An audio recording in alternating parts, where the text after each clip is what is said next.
ভাত খাই খাই বিহাৰীৰ মাজে মাজে খুব আমনি লাগে। মুখেৰে নকয় যদিও বুজিব পাৰোঁ।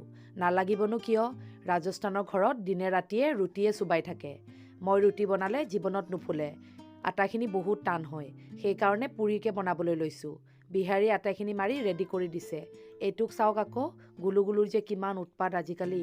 তাক এনিটাইম ঘূৰাই লৈ ফুৰিব লাগে।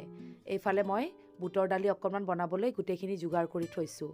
পিঁয়াজ, আদা, নহৰু পেষ্ট, ধনিয়া, কাশ্মীৰী মিৰ্চ, জিৰাৰ গুড়ি, নিমখ, হালধি অকণমান এটা বাতিতে মিহলাই পানী অকণমান দি গৰম তেলত ভাজি লৈছোঁ।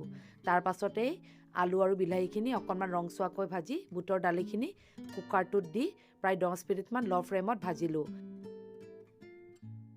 ভাজা হোৱাৰ পাছত পানী অকণমান ঢালি 3টা হুইচেল মাৰাৰ পাছত খাবলৈ ৰেডি হৈ গ'ল পুৰিৰ লগত বুটৰ তৰকাৰী। আজিকালি কিবা খোৱা বস্তুবোৰ বনাই কিবা এটা বেছি ভাল লাগে।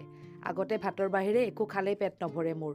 কিন্তু আজিকালি বিহাৰী পাল্লাত পৰি বাকীখিনিতো বুজিছেই আৰু।